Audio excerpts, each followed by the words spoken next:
Welcome to the Leadership Passport podcast, where we dive into journeys, challenges, and insights of education leaders from around the world. I'm delighted to introduce my guest today, Lord Jim Knight.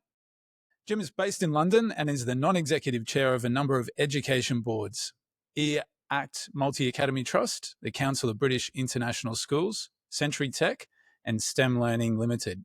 He also sits on the Pearson Qualifications Committee and provides advice to Nord Anglia Education, DGA Public Affairs, GoodNotes, Edwin Group and Blackbaud. He is a Privy Counsellor and sits on the Communications and Digital Committee of the UK House of Lords. As a government minister and MP, Jim's portfolios included rural affairs, schools, digital and employment. He was a member of Gordon Brown's cabinet before joining the Lords in 2010. Welcome, Jim. Thank you very much, Kevin. I'm looking forward to the chat. Fantastic. So earlier I asked you to share something interesting, unusual about yourself, and you shared with me that you're spending an hour each week making pencil drawings of plain tree branches. Tell me more about that.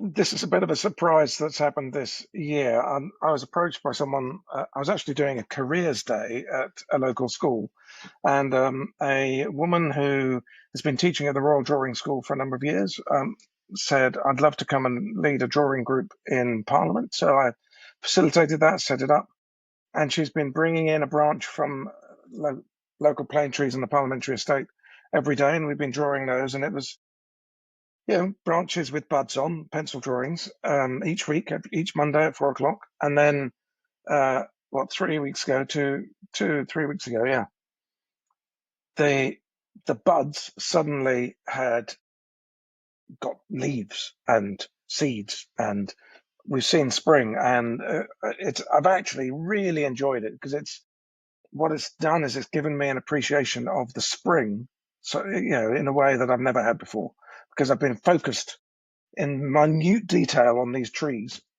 for an hour each week, and it's very mindful. It gets your head into a natural space, gets it away from looking at phones and technology. It's great. Fantastic.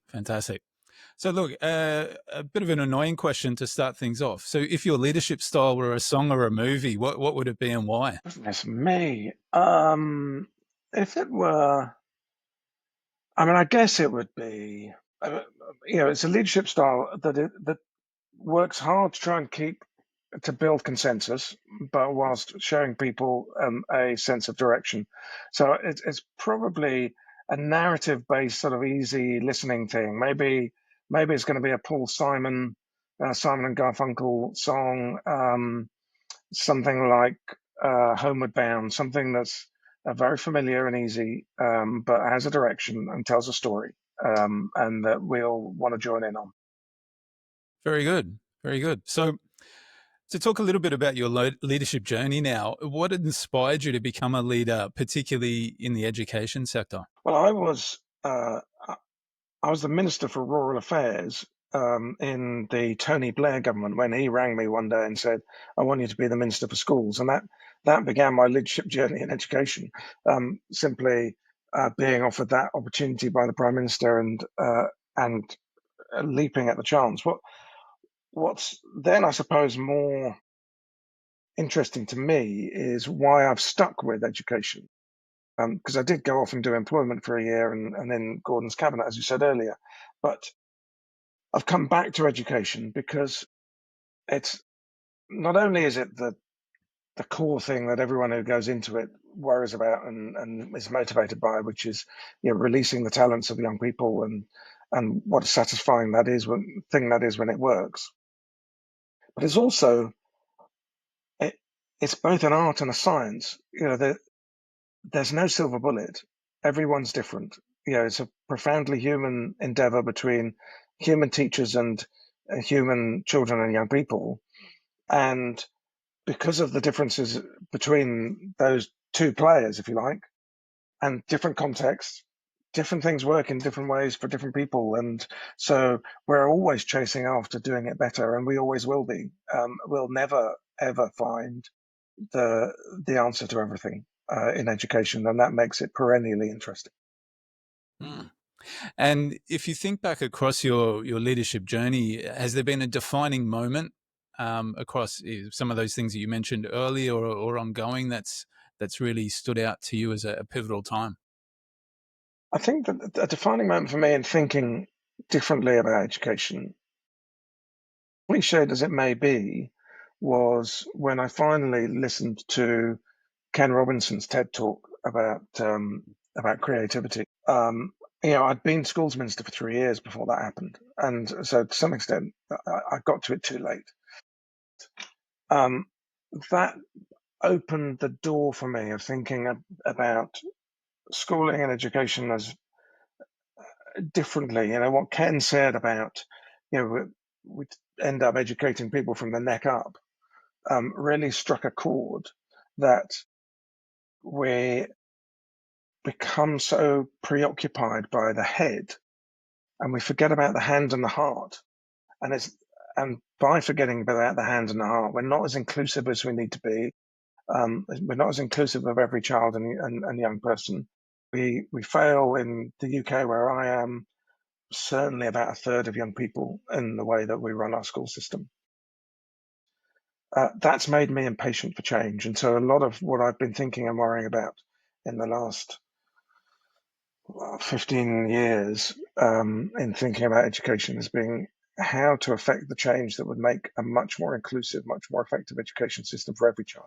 And I imagine quite a bit of your work, we heard before, you work with COBIS perhaps and other parts around the world and working within and across different cultures. What's been one of your biggest learning moments in your work across cultures? I think actually just this year I was in Abu Dhabi, and I visited, if you like, a mid-tier school in fee terms that was much more of a community school for Emiratis, and um, I really, up until that point, I've been really interested and remain really interested in international schools. They were innovative because I really liked the global values. I could see great leadership. I could just see great practice that I could learn from and bring back to my work in the UK. But I always thought of it as being relatively elite education.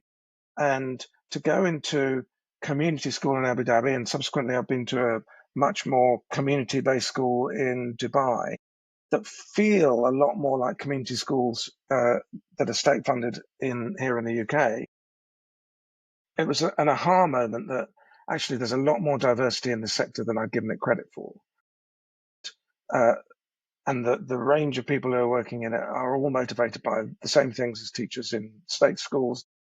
Teaching the poorest kids are still as motivated in the same way in building community and realizing the talents of young people. And that was really helpful to me and instructive to see, yes, that range of different sorts of schools that this sector includes. Fantastic.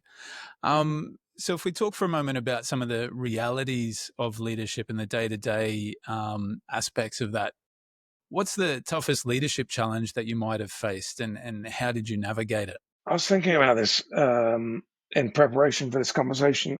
I guess one that is a go-to is when I was schools minister, I had a delegation from the UK Youth Parliament came to see me, and they'd carried out the biggest survey of young people in at that point that had been ever been carried out in the UK.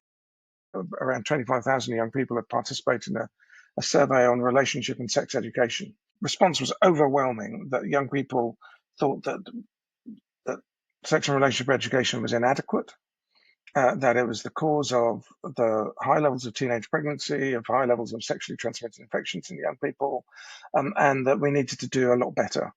And I think I listened well. I could hear the problem, but I then had to try and work out what the political path was to changing the curriculum and getting that accepted.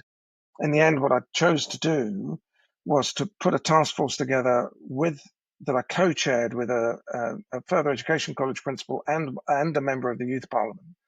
And I had a couple of other members of the youth parliament in that task force, alongside the representatives of the Catholic Church and the Muslim Church and the Jewish, faith groups, etc. So that in a way, the young people could keep the conversation honest, and in the end, we did manage to get some agreement amongst all of those faith groups around raising the bar on relationship and sex education. Now, it's taken a hell of a long time to then implement that in the UK, but we got there. And we got there because we allowed young people in the room.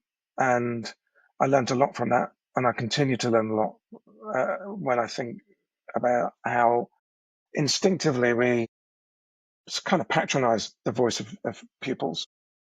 But the more you really bring them in, the more powerful it can be and the more effective we can be as a result. Yeah, you're so right. I can only imagine how difficult it must have been to bring that group to some sort of consensus. And yeah, you're so right in terms of, we can make so many assumptions about what we think as adults are best for kids and what they need and what they want. And we forget to just ask them. We forget to include them Yeah. in that conversation. It's so I overlooked. mean, we've got this really active debate going on about technology and phones and young people and adolescents and so on. There's no substitute for asking young people about their experience in the context of that debate, because as a 60-year-old white male in a certain amount of privilege, I've got an opinion. Doesn't necessarily make that the right one. I need to get it validated by talking to a range of different young people about what their experience is, what they're doing, what they're using, what they're worried about, what's harmful, what's not harmful. Yeah. So, I mean, you talk now just about a success story. I wonder if there's one mistake that's shaped your leadership approach over the years. There's always a lot of mistakes, but I think very early in my career, I was running a theatre in the town of Warminster in Wiltshire, and I made the absolutely crucial error, schoolboy error, you could say, of not properly listening to my audience. So, I thought I knew what they should be wanting to come and see. So I was programming what I thought was fantastic music and theatre and dance and jazz and folk and whatever. I was just annoyed with them when they didn't come. Um, Instead of just going out and going, well, what are they wanting to come and see? And then what's on the edge of that the funding bodies want me to program, and then how can I negotiate between the two? And so I learned a little bit more about politics in small p politics, where you're kind of going, okay, I've got two different masters that I've got to look after, the equivalent of, I guess, the university entrance master that's driving a lot of behaviours, but parents and pupils in an international school. You've got to balance off listening to all of those in order to be successful. And I learned a lot about listening and putting my ego to one side and just doing what was going to be successful on the basis of listening. So that probably leads into my next question nicely. And you work across a whole range of different organizations. How do you handle tough decision making on a daily basis? Well, these days I'm now in the delightful position of being a non-exec chair. So a lot of the decisions that are made are operational. So those are somebody else's problems. So I'm much more at the strategic level, or performance management. And there have been times when I've had to make difficult decisions around changing the leadership of organizations. And there you essentially have to be true to, well, what's the mission of this organization? What's the timeline around us getting strategically from, getting us from where we are now to strategically where we want to get to? And what's getting in the way? And if there are things that are getting in the way, and they include people, then in the end, you've either got to change the people's behavior or you've got to change the people. And that's your responsibility. You don't have that many responsibilities when you're a non-exec chair, but making sure that you've got the right people in place to do the operational work is core. Once you're satisfied with the board that you've got the right strategy. Is there a particular leadership practice or habit that's changed the game for you? I think I'd just go back. There's a theme in what I'm saying to listening. I've got friends who I've worked with over the years on storytelling. They run something called Narrative UK, and they're wonderful. But storytelling, as Dan and Jane have taught it to me, is as much about listening as it is about speaking. And they talk about different types of listening. And, you can have a bowl of listening where you're listening to everything and you're opening your mind and you put aside all the things that are going on in your head and nagging you and stopping you listening, and you're open to listening. Or then there's that sort of test tube narrowness of listening, which you have, if I'm in the middle of recording this with you now and I could see my mum ringing me, I would ignore her because I'm narrowly listening to you and paying attention to this. If, however, it's at 2 a.m. in the morning and my mum rings me, then my listening's way out wide because she's only going to ring me at 2 a.m. in the morning if she's got a problem. Thinking and learning about how to listen better is absolutely core to leadership success. So now if we cast our minds to the future of education and school leadership, how do you see education evolving over the next decade? Well, we have endless conversations about AI, which is undoubtedly massively going to impact the labour market. It's going to impact the way all of us work and live. It's doing so already. How will that, well, one, how will the changes to the labour market change the demands of education if the labour market are one of the key audiences that we're delivering talent into? How could it change university admissions? I think the opportunities are really interesting because the university admissions requirements are the big beast that drives all the behaviour in schools, in my opinion. And then how can it transform teaching and learning? We are really struggling to recruit enough teachers around the world to provide for the young people that we need. Can this technology help us? Can it help make someone who's not a specialist maths teacher a specialist maths teacher? Can it supplement? Can it be a virtual teaching assistant that can make us more productive? Can it make the job more manageable so fewer people leave? Will it change assessment? I think it probably will. It will make things like the Viva possible at scale so that we can not worry about people cheating using AI because actually they're being assessed and examined by speaking rather than by writing. I think all of those changes will happen over the next 10 years. And going back to your earlier comment there, I certainly hope a shift in university admissions processes does happen, whether that utilizes AI or not, because when you talk about some of the pinch points or bottlenecks that perhaps stifling, innovation in schools and changing the way or approaches towards assessment and, particularly in the high years of high school. I'd love to see, as a head of school, I'd love to see that happen. Yeah, look, I think it feels really obvious to me that grades in A levels or IB or whatever the exam of choice is, they're really flat. A paper certificate, all it tells you, if you've got an A, it tells you you've got 70%. It doesn't tell you what of the curriculum content you've got 70%, was in your 70% and what you didn't know in the 30%, just tells you how well you did in the standardized test. It's really dumb. Whereas if we had digital credentialing, if we had digital portfolios that the universities could interrogate and go, well, oh, that's interesting. They're captaining a sports team. They're playing that musical instrument. They've done that community project. Their maths is great on algebra and weak on geometry, etc.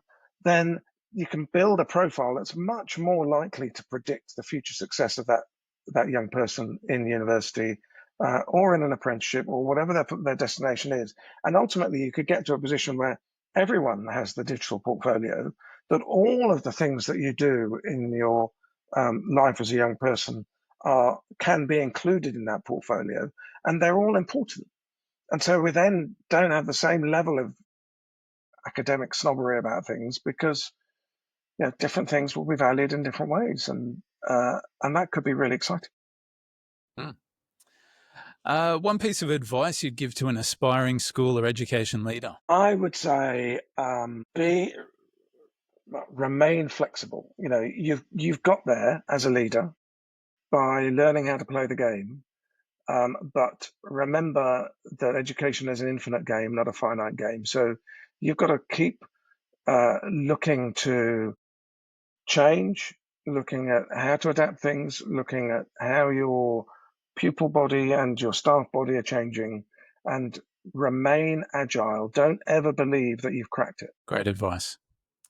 Okay, a couple of quick questions to wrap things up. Your favorite book on leadership? Well, I suppose I'm a bit of a skeptic on leadership books and business books. So I did think of one earlier on, but it's now gone out of my head. Because in the end, I think school leaders spend too much time reading business books. They don't spend enough time reflecting. Spend some time out in nature. Spend some time daydreaming. Don't turn off your phone, turn off your computer, and just spend time in your own head. And that's as good a use of time as reading yet another blooming leadership book. Very good, very good. No, and as you were saying that, I just thought back to one of my first mentors when I had my first leadership role, and I can't even remember what the problem or issue is. I went to him. He said, "Look, you need to go sit under a tree in a park for the day and have a think about that." And that was his bit of advice, and it doesn't sound like a bad bit of advice. Well, I really worry that young people in particular are growing up in an age where they've got instant gratification. They get everything through their devices, and they've forgotten the skills of being bored. I was trying to explain this to my 13-year-old. Daydreaming is a really important part of being creative, and boredom and daydreaming, there's a very fine line between the two of them. And if we could just tolerate being bored for a bit longer, that's a really good skill to learn. Yeah, Because amazing. then ultimately that struggle gets you to insight. It's a bit like drawing plane trees every Monday. Fantastic. Is there one thing you do daily that helps you to lead better? I think I sound like another cliche. Yoga really helps me. I know that sounds mad, but it centers me, and it stops my bones from aching when I wake up in the morning as a 60-year-old. So it stops me feeling as old as I am, and that gives me energy. And in the end, you need energy to lead. A leader, past or present, you admire? No, I'm still a recovering politician, so I admired Tony Blair greatly, but he had one or two fatal flaws. Probably the one I would look back on most fondly, not that although he did predecease me, was Clem Attlee. I think the greatest prime minister this country's ever had, building the welfare state, building the National Health Service. That immediate post-war leader who's, we all in our history learn all about Churchill. We don't learn enough about Attlee. He was amazing what he was able to do, but he did it without charisma. Now, I'm not sure we would ever get another Attlee, because these days you need charisma and be able to sort of be more populist than all of that. But that deliberative, action-oriented, doing things that never been done before, that's real leadership. He woke up and he changed the weather. Fantastic. And finally, best advice you've ever received? Best advice was, at the time, was from a guy called Frank Dobson, who was a Labour cabinet health secretary at the time. And I was a newly elected MP, and he said, one of the things you're going to struggle with is managing your time. And he said, my advice to you is don't agree to do something just because it's in 3 months' time if you wouldn't agree to do it if it was tomorrow. And that's really helpful time management, because we're all suckers for going, yeah, that'll be okay. And I like to make people happy. So I'll say yes to that. But if it was tomorrow, would you do it? No, you bloody wouldn't. Fantastic. Well, on that note, I think we'll leave that there. So thank you so much for your time today, Jim. I really appreciate it. It was great chatting with you. Thank you, Kevin. I really enjoyed it. Thanks so much for listening to the episode. If you enjoyed this conversation, don't forget to subscribe, like, follow, etc. Drop a comment below to let me know anything you'd like covered in upcoming episodes or suggestions for future guests. You can also connect with me on Instagram and LinkedIn.